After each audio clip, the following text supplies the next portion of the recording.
Previously on the Praying and Slaying Podcast.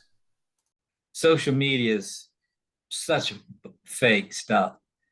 This fake, this family life. It's just to make themselves. They're lying to themselves.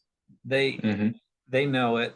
Not all, but most. The thing that bothers me the most about social media are these acts of kindness that where you've got to record it.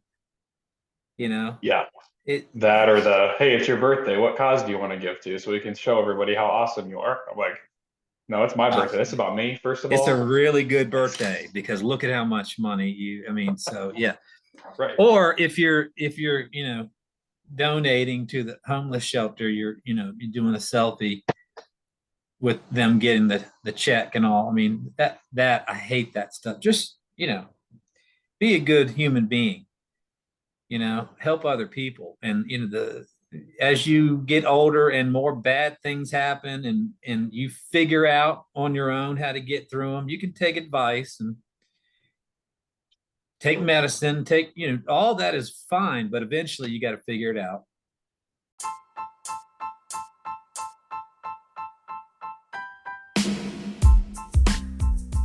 What's up, everybody? Thank you so much for tuning in for part 2 of the Prayin and Slayin Podcast relaunch episode with Ken Graham.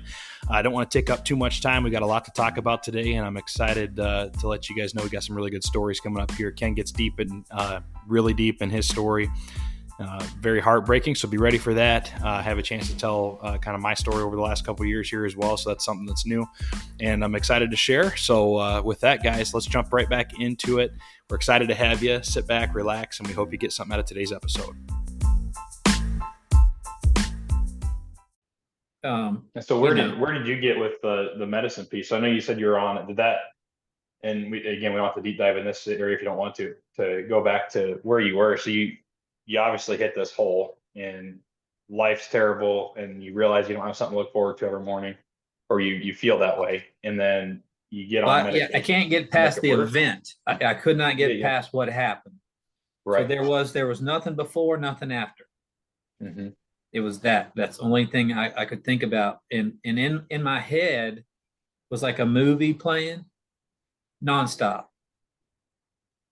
Just things I should have done, things I could have done, things I've done wrong. What role did I play? What kind of dad was I? Seeing his face, thinking of the good times and the baby pictures, and it just rolls nonstop. There's no rest from that. It's 24/7.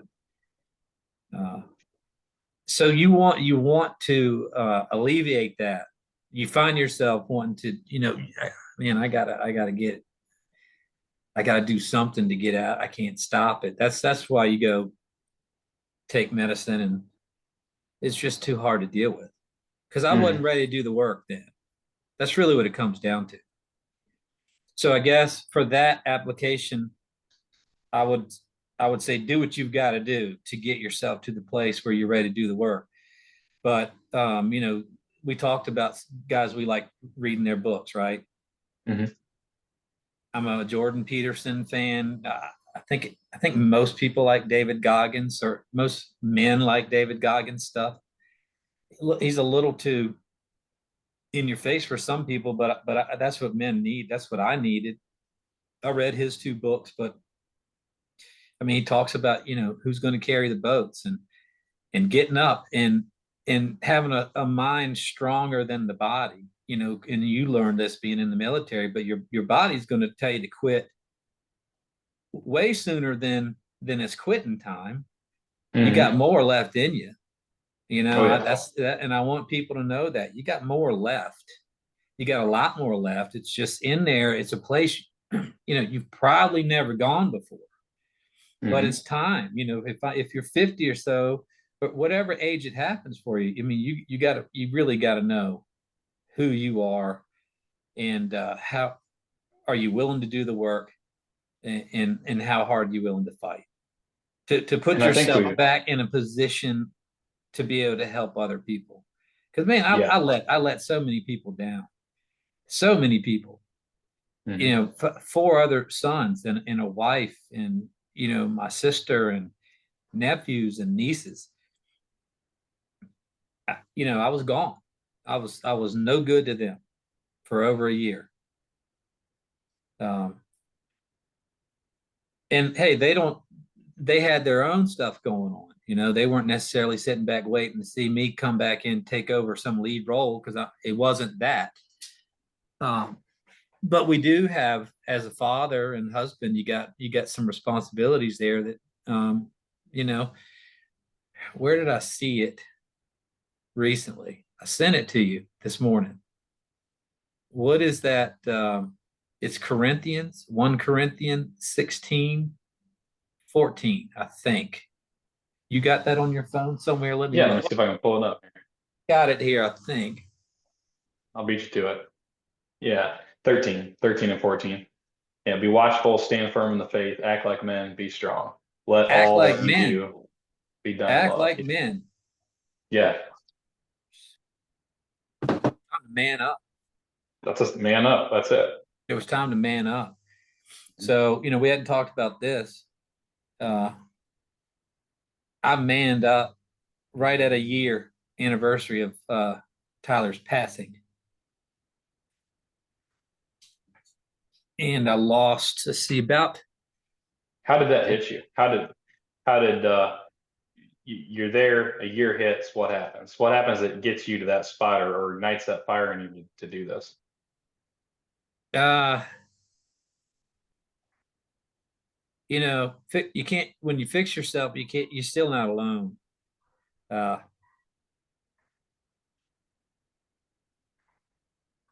It was a godly thing. But I finally, after asking for him to just take me for a year, please just take me. I don't want to wake up. I'm not doing good. I'm letting people down. I can't accept what's happened. Take me out. After a year of that, maybe I don't take a hint as well as somebody else would, but I kind of started to realize that he God's not taking me out.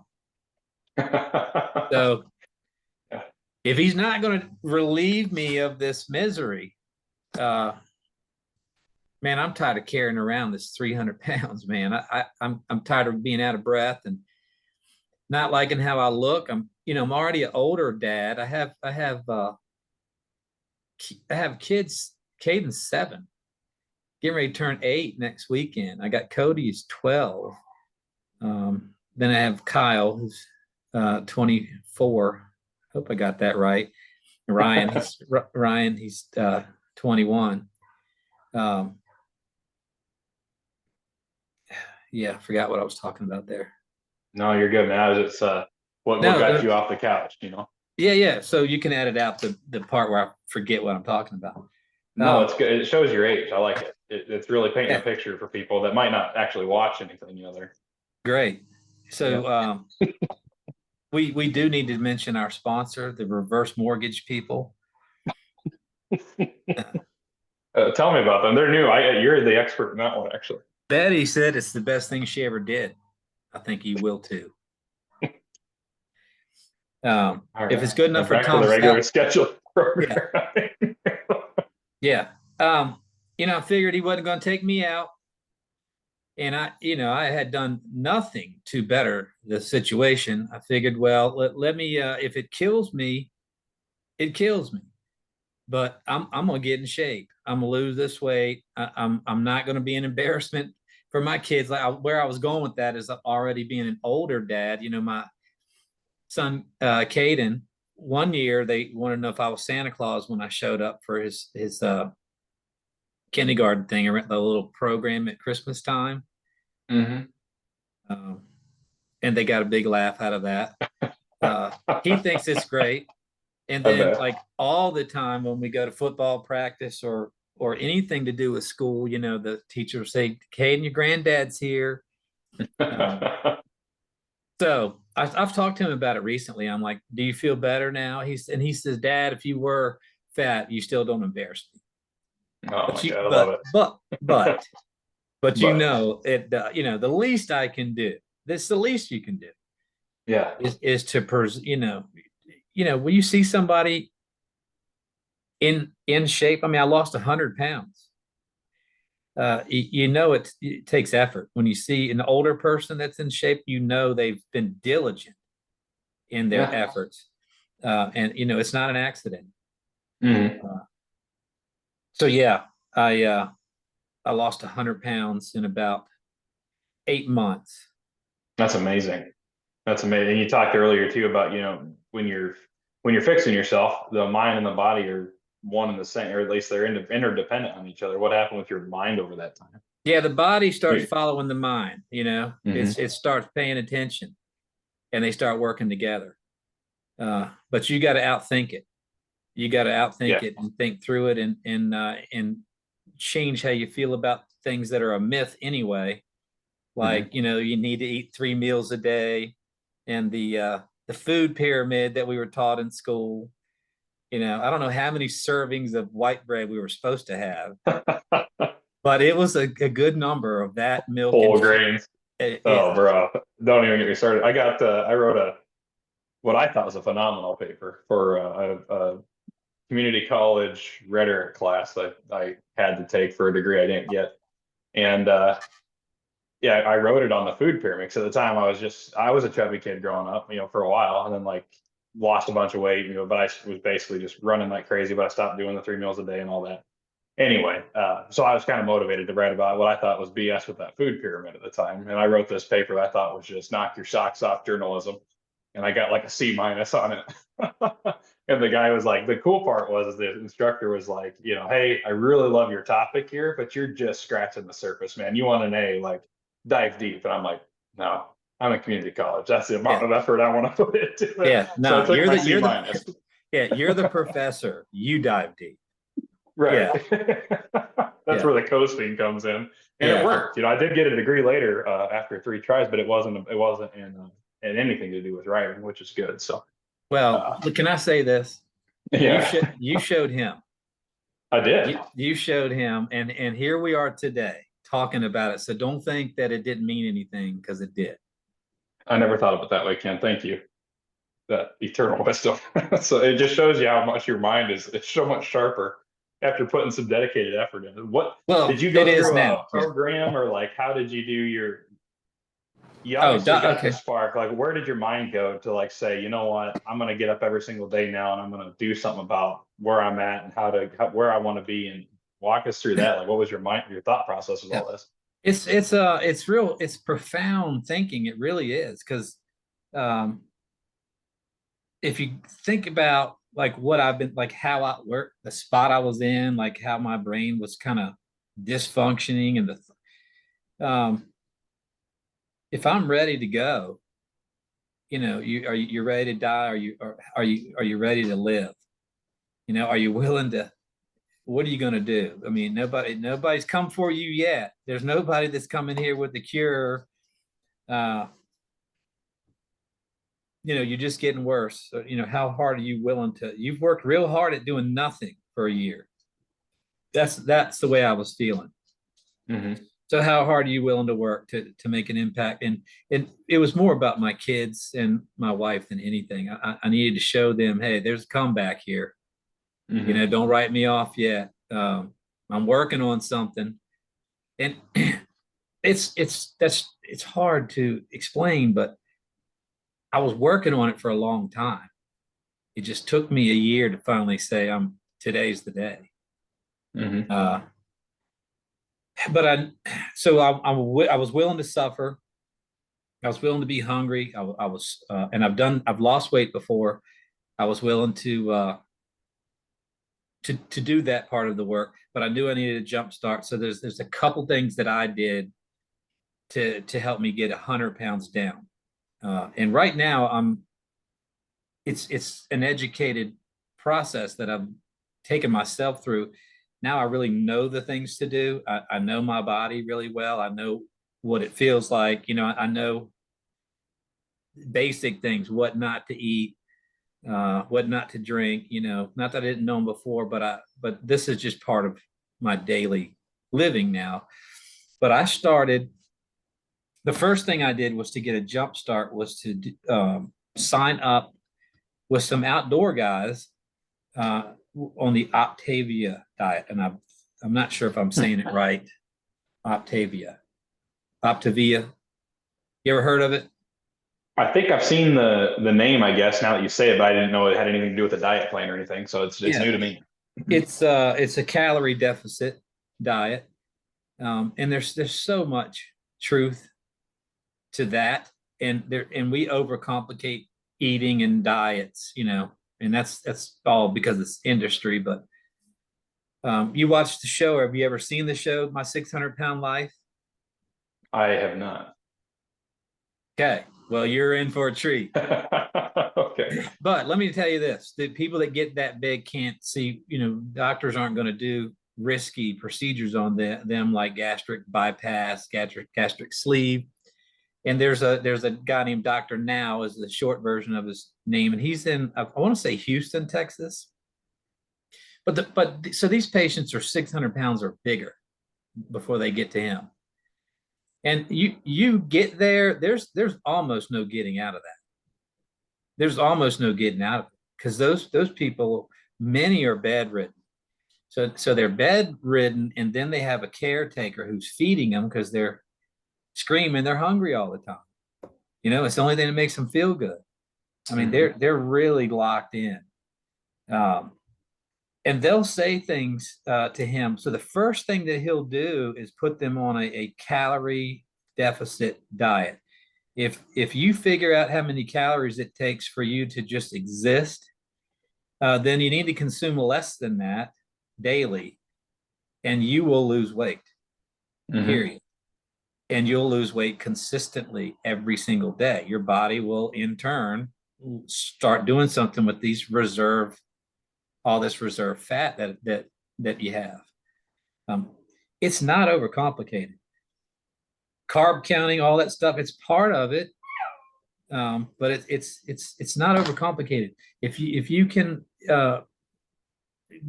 find out your baseline, how many calories does it take for you to just make it through the day, and then consume less. So I'd recommend, or here's what I did, and I want to say it was 1,200, 1,500 a day, maybe. And the thing with the diet I started, it's not cheap, but your personal health is worth everything. So I would tell you to, if it came down to buying food at the store, or you buying yourself a kit to get going, then get going. Yeah. Because you have to train your mind and body that you're going to now operate at a deficit every day, all day. You got to be okay feeling hungry. We're taught that too in school, or as part of the food groups and all, 3 meals a day. Well, I would argue not only do you not need it, but it's not good for you.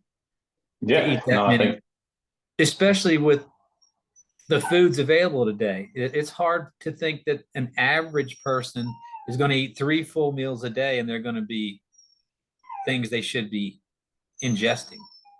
Yeah. And so what you're training yourself to do here, and what you grazed on, I feel like, but the underlying message with that is you're training yourself to be okay being uncomfortable.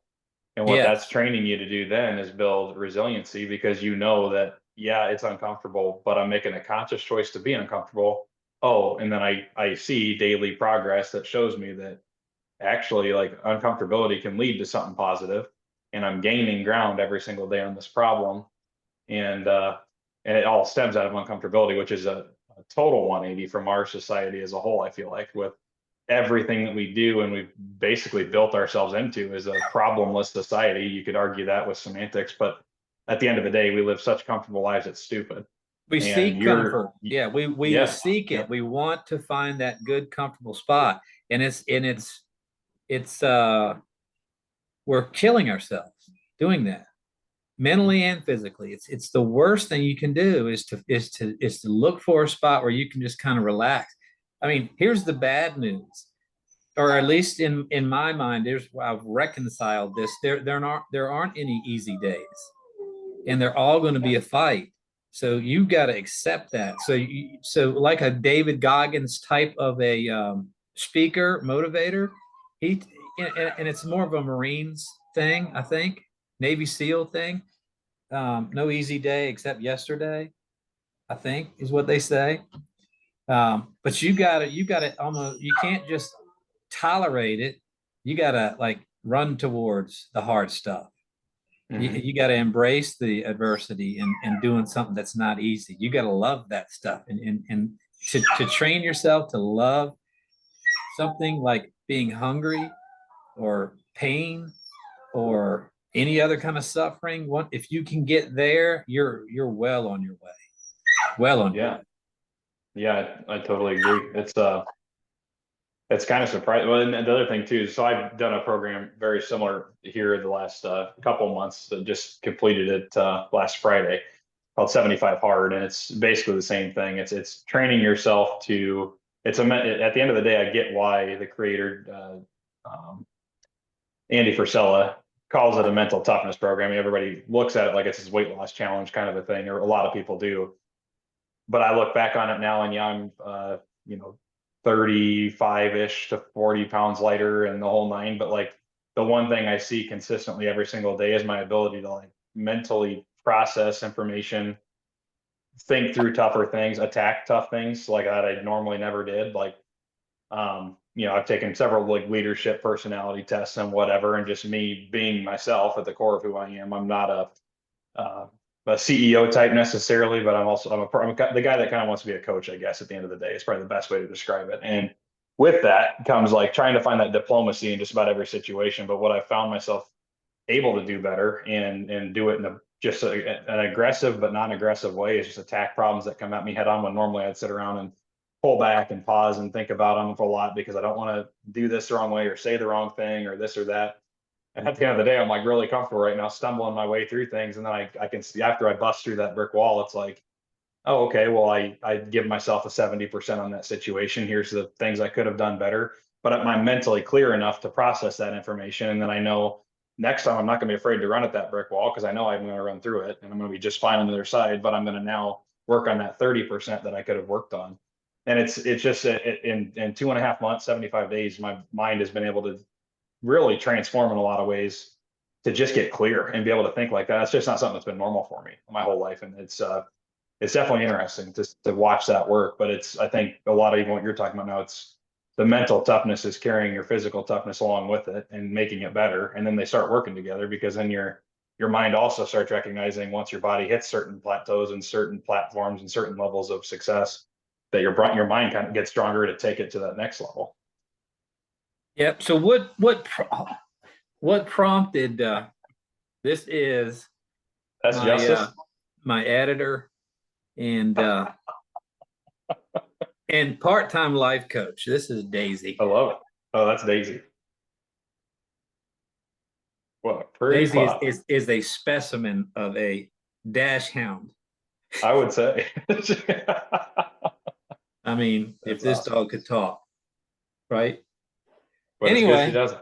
Yeah. What brought you? I mean, I'm going to turn the tables a little bit. What made you decide to do that program? I want to do it too, by the way. I don't know how to do it. I thought you had to order the book, and I've seen a couple. Well, I guess I'm going to, or I might have already.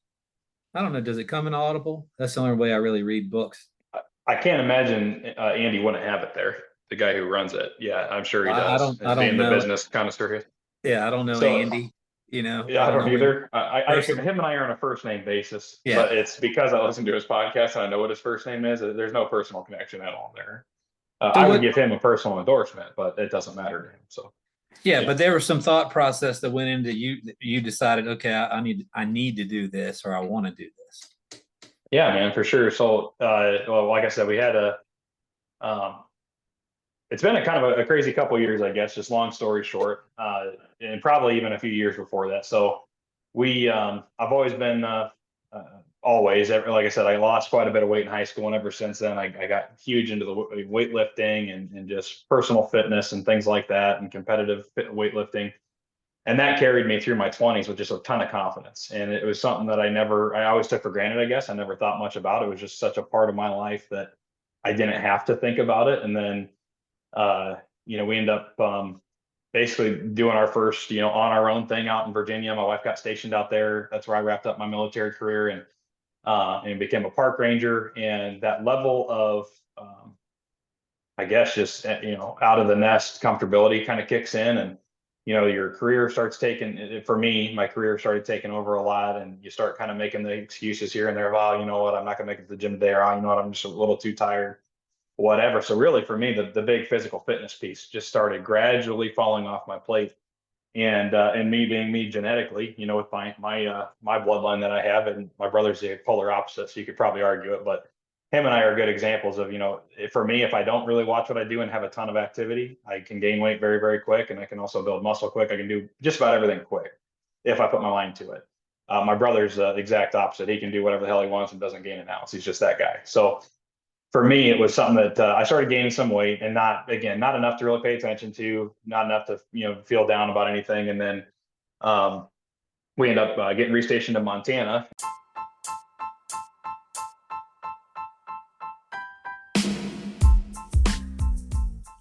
What's up, guys? It's Aaron. I just wanted to stop in and say thank you so much for joining us on this relaunch of the Prayin and Slayin Podcast.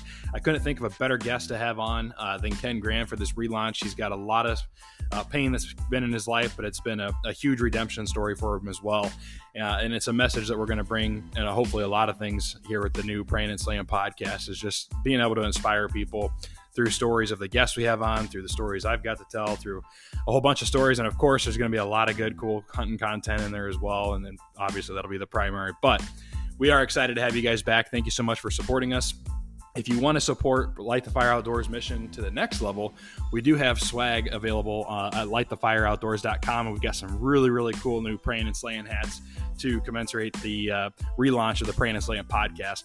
And just true to LTFO form, 30% of all the proceeds go back to veterans, 30% to conservation, and 30% to community outreach projects right here in our local communities.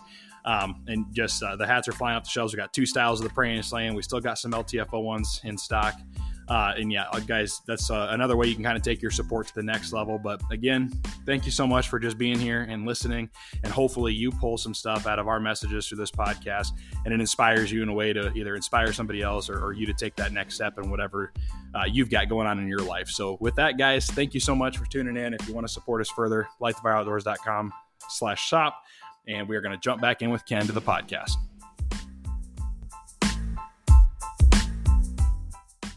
That comfortability factor really set into Montana because we ended up being there for 5 years. And kind of the benefit of the military, I feel like, is it does shake you up and keep you on your toes. And you kind of get these constant resets in life because you're moving every 3 to 4 years typically, or sooner in some cases. So again, it keeps you in an uncomfortable space, which I think is very positive to keep you mentally sharp and keep things rocking. And the whole commander track, they don't let people be a commander for more than 2 years at a base, but I think that's, again, keeping them sharp, keeping new ideas, whatever. So long story short, I guess we're in Montana for 5 years, and I got into, not in a negative way, but just a social way, got into drinking super heavy. Our whole neighborhood, we had parties every other, usually Friday, Saturday, Sunday, we're out there doing cornhole tournaments and the whole night. But I mean, it's just you drink. And like I said, I can do everything fast. I can build a tolerance fast too. So I think really what started it for me was my normal on drinking was something that it was never looked at as a negative, but I think the health impacts were actually piling up, and my metabolism was getting slower. I wasn't doing the gym. It's harder to get motivated when you drink a ton.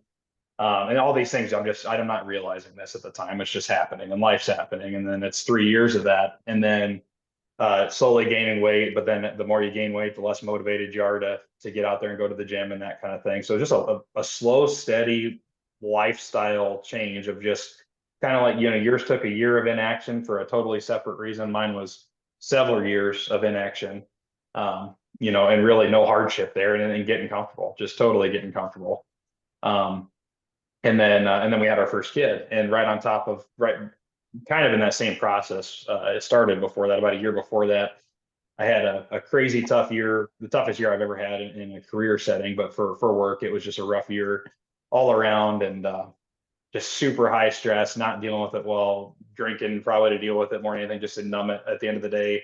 And again, when, for your normal is 5 or 6 drinks easy kind of thing, just that's me blowing off steam for, the after work beer kind of thing was like 5 or 6 drinks. And again, nothing I looked at negative, but I really think that was a bad. And then we had our first kid on top of that. So that was a really awesome, exciting time in our lives, but I was just kind of in a weird place anyway. But then you're a new dad and you're not getting sleep. And then that really like forced this whole compiling thing of the best thing in my life was becoming for me personally, was becoming a very tough thing on myself because I just wasn't taking care of myself anyway. And then, so anyway, then we that was, a year-ish of the kiddo. And then I started looking at pictures of myself like, gosh, damn, man, like that's who I am right now. And that's the dad I'm going to be for my kid. Like, I'm not going to go down that path. I want to be better. So I kind of had the mental process shifting, and my wife and I constantly would do let's not drink for a week, or no, let's do this. We started recognizing that was becoming an issue.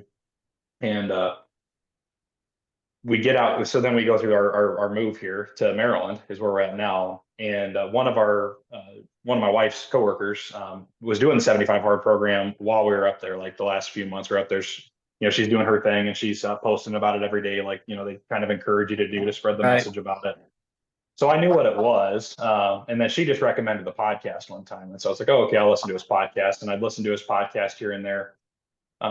And moved out here to Maryland, which I think ultimately gave me that shakeup I hadn't had in 5 years to say, hey man, new place, new start. Nothing was comfortable about Maryland. If I'm being totally transparent and honest, I despise the idea of living on the East Coast, especially in a major metropolitan area. I love the East Coast for a lot of reasons, but the people drive me nuts. I'm not a crowds person, I guess, is that's just who I am. And traffic drives me nuts. And so all these things, it's just like, okay, gosh, damn, it's a super stress. And so that adds a different level of stress, but in a positive way, I feel like, to try to get me to turn my direction. So it's a super long story of a lot of just inconsistent or consistent, non-transformative things that I was doing that built myself up to be, I think, right around 270 pounds, which isn't something that I like to be at. And, yeah, we get out here and we had a treadmill and stuff. And so I kind of started getting in the workout thing again without going to the gym. It was just more of, hey, I have no excuse. The treadmill is right there. So we started doing some little workouts with that. And then, anyway, I was listening to the Andy Frisella's podcast, and he talked about it in one of his episodes, just out of the blue kind of. And I think between the move and the shakeup here and me not being happy with where I was with the weight, my son's getting older and more active, and I'm starting to really see him like mirror a lot of stuff that I do or my wife does. So I know he's paying attention. And so for me, it was like, I am the example for this little dude, and I want to make sure that I'm around for as much as that as possible. And I want to make sure that I can keep up with him or outpace him, and what he wants to do. And I just want to be a better example. And then it hit me with just a good timing of it, probably God doing his work and listening to that podcast at the right time when my brain was kind of saying those things already. And then I'm like, I got nothing to lose. Let's just do it. And so my biggest holdback, I think, with all this was, I've always been that person. It's easy for me to get motivated with an idea, but it's always like, I'll start on X date. And this podcast specifically called that mentality out, about how you can't, if you want to get anything done ever, you can't have I'll do it tomorrow out. Like, you have to drop everything right now and just start. Now is when it starts, not tomorrow, not in a week, not next Monday, not after the weekend party. It's now. And this is like a random Tuesday. And I'm like, well, there's no better time to start than a random Tuesday. So that day I just jumped in on it, and just wrapped it up. Man, that's some heavy stuff. Like you talk about your kid paying attention. How old is he? He's 18 months. It's unreal. Even kids that grow up without their father tend to be like their father. You believe that? It's crazy. Even kids that can't stand their father will end up turning into that guy. It's this weird phenomenon that goes on.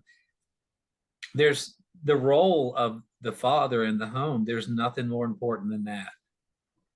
And I think when we undervalue that, we get in trouble.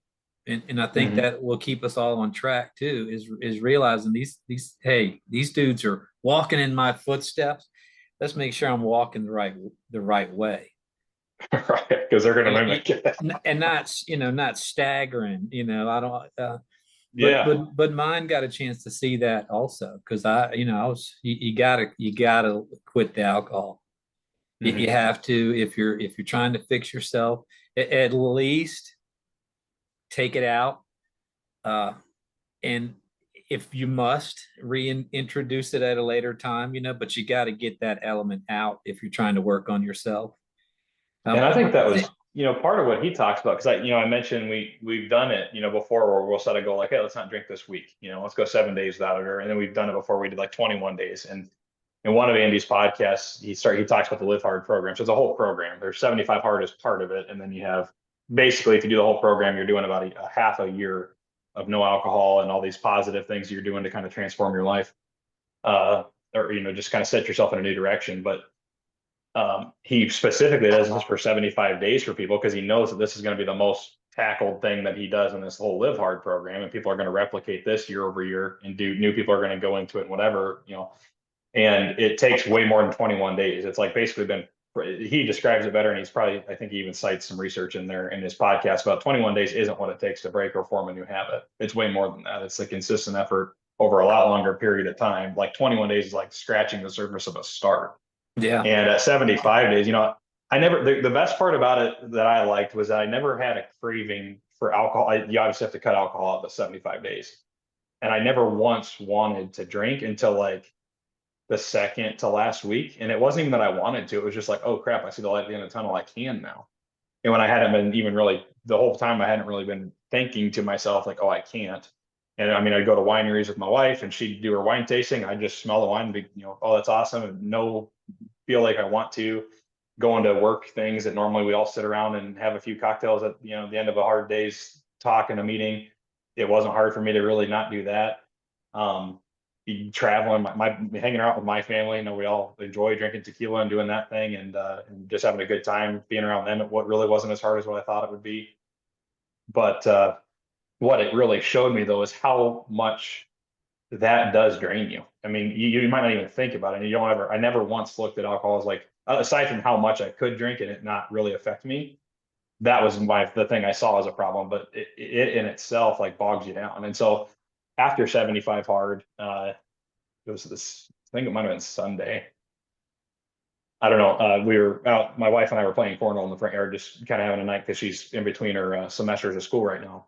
And so I had a couple glasses of wine with her, and I was like, oh, okay, I don't really miss it, but I definitely, you can start telling, like, mentally exploring it, I guess, more than what you probably do on a normal basis. Long story short is I woke up the next day and I was like, man, I'm surprised I don't feel that bad. And but again, not a huge desire to really drink every day or anything like that. And then around 2:00 in the afternoon, I felt like that negative bog down that it gets you, where you're just like, God, I'm tired, man. I'm kind of snippy right now. Like, I'm doing all these things. I'm like, 100% of that is because I drank even just a handful of glasses of wine that night before. It was enough to show it, and I haven't touched it since. So it's just like, I think it kind of woke me up a little bit to just the negative impacts that it has on you as a general rule, and we don't even really think it does, because it's such a common part to what we do. Well, when the little ones are watching, and again, I have 5, mm-hmm. It crushes me to remember back all the times they saw me under the influence. Yeah. But I saw a lot of that when I was a kid, and those are the years where you're learning what manhood is by what you see, by what you're around. And so you think that, I can't wait to grow up. I can't wait to be a man, and get drunk and smoke and have parties and say all the stuff that I'm hearing said. Yeah. That's your idea of what manhood is, and your idea of what's cool is not really cool. And man, that really hit. That's one of where the Iron Man group really came in for me, because the very first night at camp, the very first camp we're in, they're talking about the role of the father in the house, and I knew why I was at this men's retreat, because I was ready again to take the next. I was ready to be something different than I had been. But the very first night, man, all the things they're talking about. Like I'm looking around, at who's sitting beside me, and I'm like, man, I got to be the worst guy here. Like all of these things that they're saying, like it's not cool, I'm in my late 30s or whatever at this point. I'm like, well, nobody told me that. I didn't know that wasn't, what a real man was supposed to do. I didn't, I don't know. I never saw a godly father figure, never had it. If you don't see one and you've never been around one, you can't duplicate that. You don't copy that. You copy what, the memories you have in your brain and what manhood is, and that comes from your father, whether he's a good one or a bad one. There's no getting away from that. And so when I realized that was my own thing, I really took it serious. That, man, I got 3 kids, now 4, now 5. If I do it right, I can have 5 real good men out in the world doing good stuff, doing it the right way. That could change the world. It's a big responsibility. I better tighten up. So I've had quite a few of these revelations where I've realized, hey man, this ain't I just wish somebody at some point, and maybe they tried to, but people don't come pull you aside and say, hey man, you're doing this wrong. You're not doing this right. I wouldn't have listened anyway, probably, but Well, yeah. part of the enemy, your own self being your own constraining factor is you thinking you got it all figured out. And that you are a one-man show. You got all the answers and solutions, and it's all about you. You got to give all that up if you really want to get good. And you've got to show your kids that this isn't cool. I'm going to show you what's cool. Right? I'm going to go to church. I'm going to take my family to church. I'm going to be a pastor. I'm going to baptize my own kids. I'm going to talk to other men that were just like me 2 years ago. I'm going to stay in fighting shape. So when the next big thing comes, I can weather the storm a little better. There's been a lot of moments that I yielded to intelligence rather than how I'd been doing things. We know better. We typically do know better. We just don't always do better. Yeah, for sure. And then you get on your like the fix yourself piece there again. Having that resiliency to, like you said, weather that storm is, I think it helps you the next time. And 75 hard for me was it's a program I think everybody should do once at least. Try it. It's like I said, 2.5 months, and none of it's hard. That's the craziest part. Is if you look at anything, my mom's got pitched it the other day for my wife. My wife was like, I think I want to do 75 hard with you the next time. I was like, yeah, let's definitely do it together. And then she was like trying to get my mom to do it. Mom's like, I don't know. But like you look at it, it's like, you just don't drink. That's easy. You drink a gallon of water a day. It's actually easier than it sounds if you don't drink a ton of water. Just schedule out your whatever, carry a gallon around. It's designed to clear your system and your mind, so you can fix yourself. That's what it's designed to do. And I'm sure it leads you to figure that out on your own, that, hey, I can do this, and I have to do this.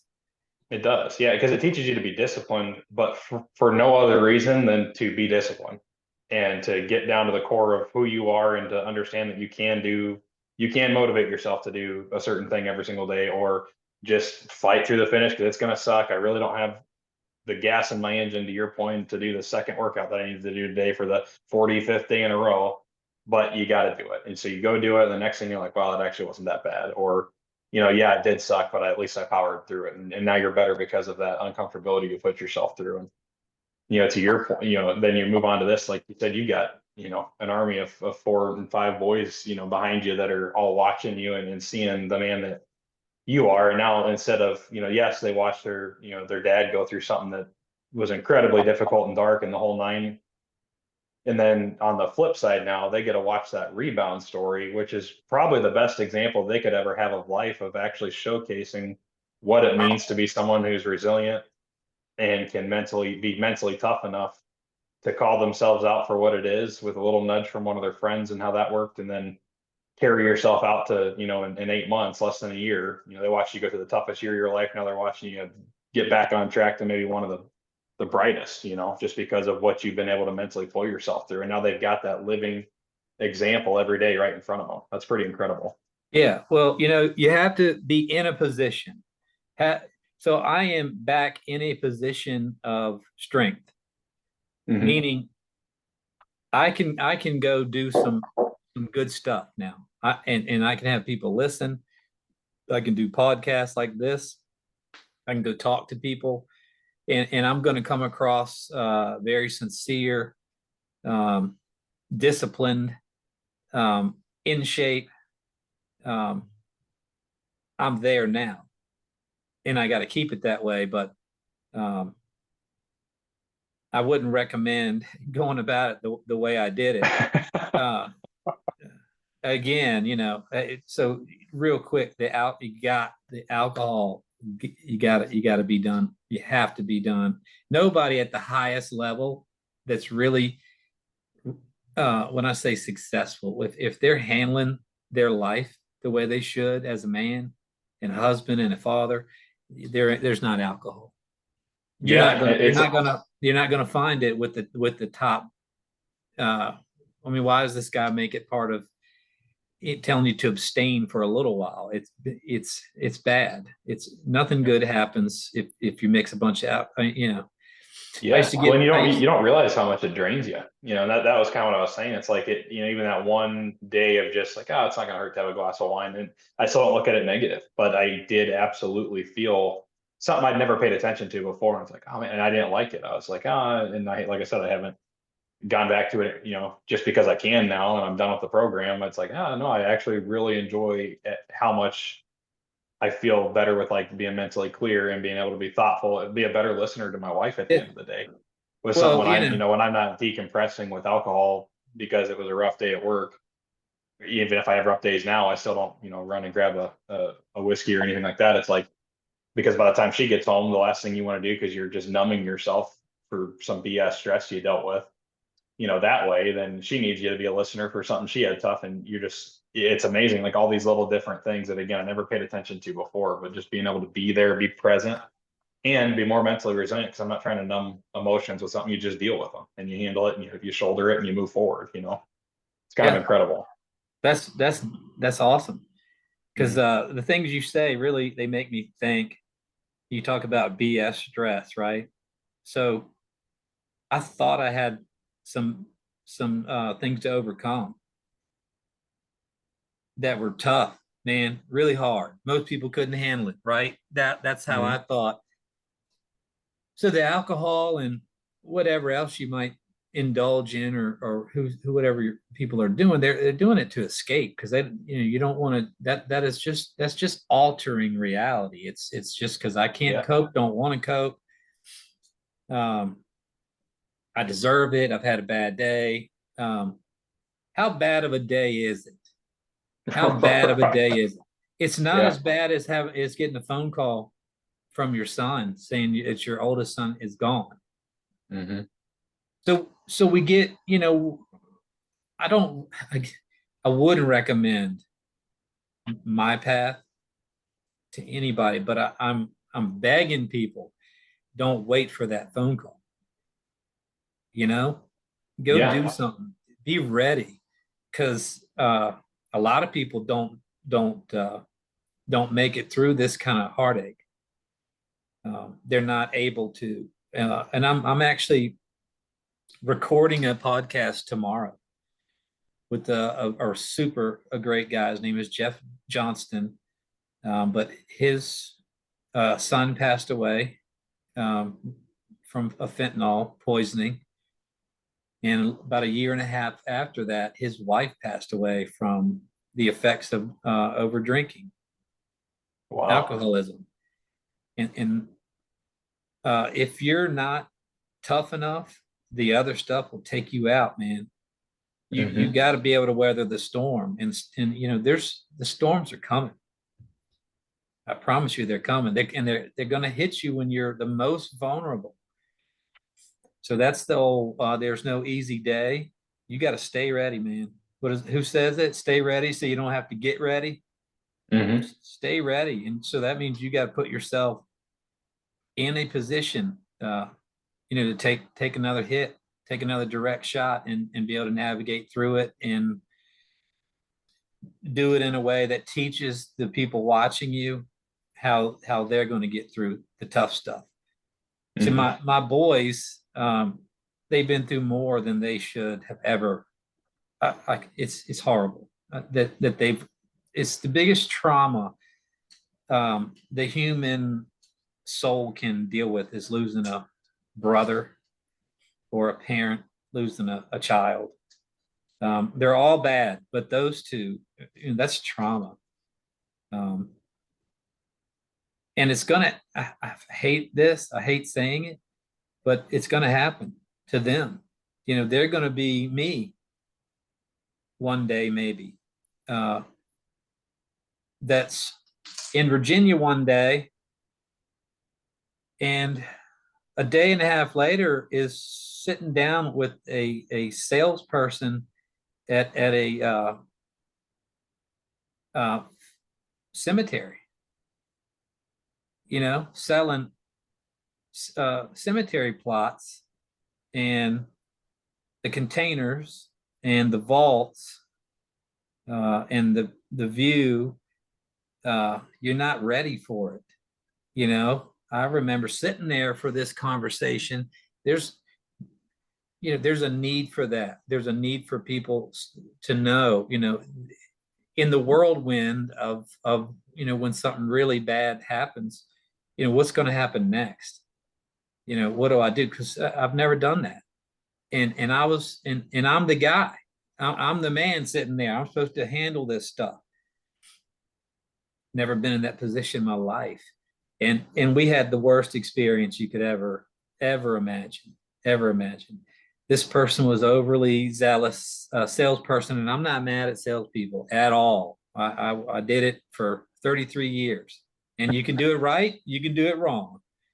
But this person went on and on about the upsells and the upgrades, and again, we really weren't even ready to be sitting there, but we were, right? Yeah. So you don't have to be. It's terrible that it would require someone to be that kind of a human to make a living, but the questions that this person asked us and the scenarios they brought up, I'll tell you one. We're picking the vault out, which the vault is what the coffin, the casket goes in. And, the whole deal is going to cost you 12, 15, 20 grand, 30. I mean, it's, by the way, for those that don't know, it's not a cheap, there's not a real, not that money matters at that point, but I remember my ex-wife was sitting there and we picked out the vault, and this lady goes on about, we do have earthquakes from time to time in Virginia, and the only thing about that one that you're picking is the seal's not as good as this one, which was about $2,000 more. And I said, just stop, please don't say another word, because I think I know where you're going with this. You have to stop. And of course she didn't, and she starts saying, yeah, the ground moves when it does.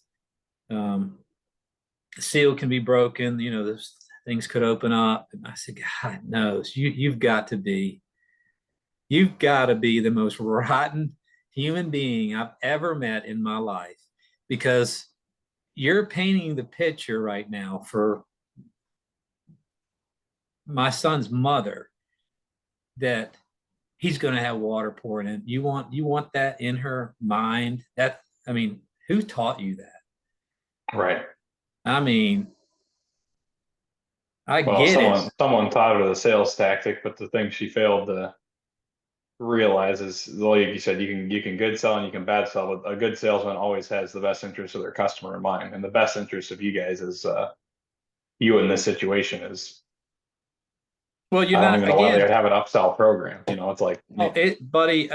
I contemplated it for several months after, trying to be a quote disruptor in that industry, because I had no idea it was that bad. That's mind blowing. And that people don't know. There's nowhere that, they've got a commission prepares paycheck you. that they're thinking about. They're not thinking about how you're feeling sitting across that table from them. Well, and you're not ready for it. It's like, right. Had I not been there, who knows how much, what they could have upsold.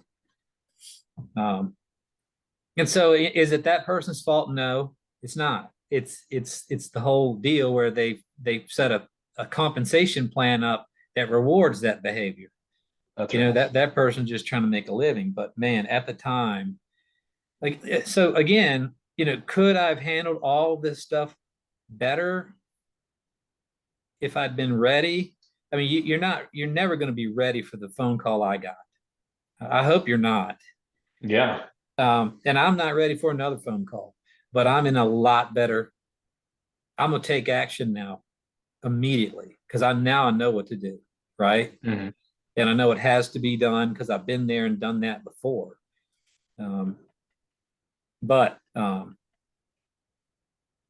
Yeah, it's you're not ready. You don't expect it. And some people don't want to say anything. They want to be polite. Well, obviously I wasn't that guy. And I handled that situation, but I was funerals and the viewings, that's not for the one that's gone. It's for everybody left. Mm-hmm. It's hard.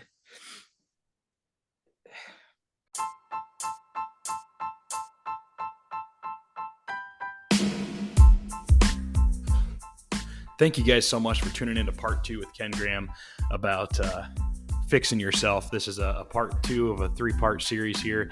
And I know we got really, really deep today. I got a chance to tell my story, and I appreciate Ken opening the book for that. And he's diving deep into probably the toughest part of what's happened to him and kind of his story of how low he got. But also we get a chance to tell these stories because they're redemption stories, and they're stories of finding our inner strength as men and being able to stand up in tough times and kind of push back on life a little bit and take control. And that's really what life's about. We did quote Corinthians 16:13, be watchful, stand firm in the faith, and act like men, be strong. Part 1 of that is stand firm in the faith. To have real strength is to be faithful, that no matter what you go through, that there's always an opportunity to find a light in it. There's always an opportunity to find strength. And God has a way of telling the best stories, that the best endings to stories about someone being so strong they overcame something so hard. But that only happens, and he can only tell that story when tough things happen. And what better example than to have a man that you look up to, or anybody that's a role model for you look up to, be in their lowest moment, but find a way to overcome it and be stronger on the flip side of it. And that's kind of what Ken's story is all about here. Such a tragic thing that he had to go through, I guess, to get there. My story here today in this episode was a little bit more of a long drawn out one, but probably more common to what's happened to most people. And it's something that we can all probably relate to in one way, shape, or form. And we're all here, and we're bigger and better, stronger on the flip side of that, and going to be shining examples for what God can do through life and through a decision to make a positive change in your life. So thanks again, guys. This is part 2 of 3. Tune in another couple of weeks here, hopefully, for the episode. I appreciate all of your patience in me getting part 2 out here. It took longer than I expected. Hunting season is here. We're in the busy season with work and just been totally swamped, but we will get this part 3 done. And again, thank you so much for tuning into part 2. We hope this blessed you in some way. We hope you get out there and decide to be strong for yourself, for your family, and to bless someone else today. We love you guys. Have a fantastic day and have a great rest of your week. God bless.